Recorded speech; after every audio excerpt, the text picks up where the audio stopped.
All right, hello students. This is Mr. Martirone. This is our second video of the World in Crisis, 1920 to 1945. You can put all these notes in Dictatorship versus Democracy. And we're going to talk a little bit about Hitler versus Roosevelt in tonight's video. And right now we've got a picture of young Adolf Hitler as a corporal in World War One. After World War One, he is very disgruntled, and he tends to gravitate towards the theory that Germany was stabbed in the back and sold out as a result of the Treaty of Versailles. He and a group of men form they form the unofficial Nazi Party, but the early Nazis in the 1920s were not like the Nazis in the 1930s. This was basically a club or almost like a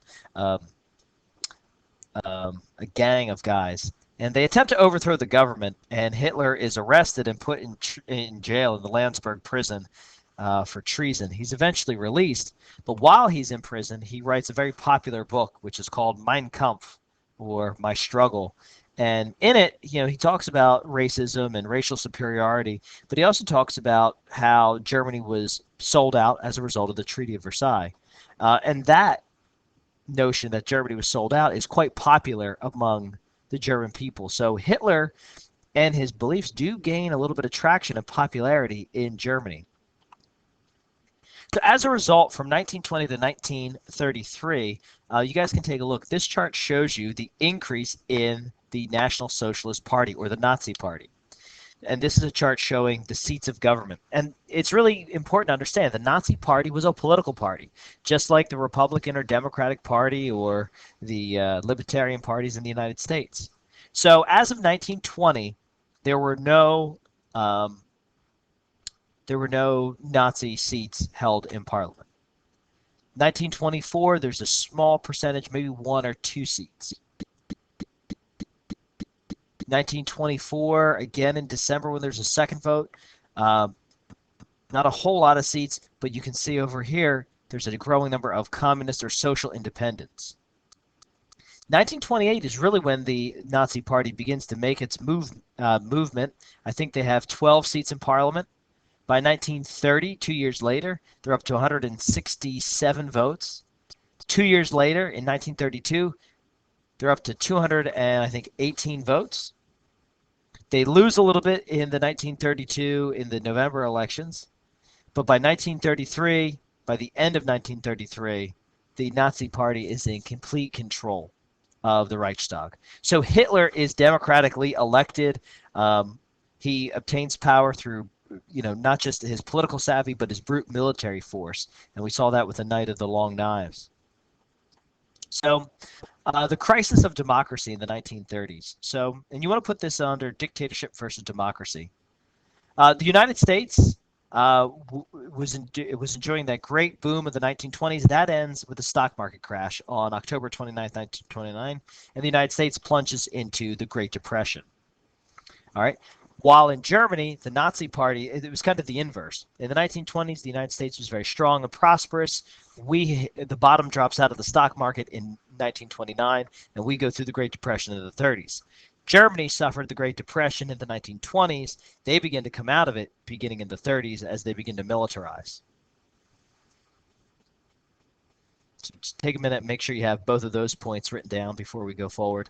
Germany, we said the Nazi Party continues to gain power and climb out of deficit by breaking the Treaty of Versailles, which was to rearm itself. All right, so let's compare the Democrat versus the dictator. Franklin Roosevelt versus Adolf Hitler. All right. Both men were leaders of their country. Both very uniquely were elected in 1932,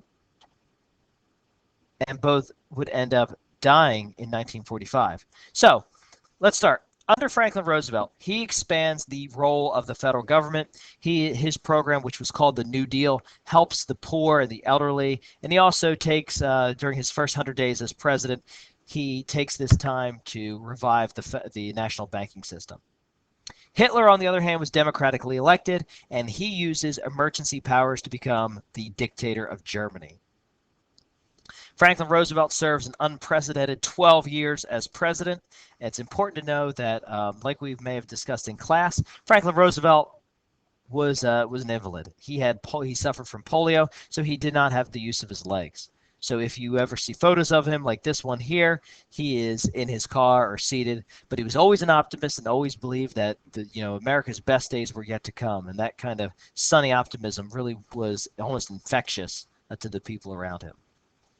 Germany, on the other hand, very slow to militarize, and they slowly, beginning in 1936, begin seizing territory that was lost in World War I. Franklin Roosevelt keeps the United States out of World War II until it becomes absolutely necessary. He believes in keeping neutrality.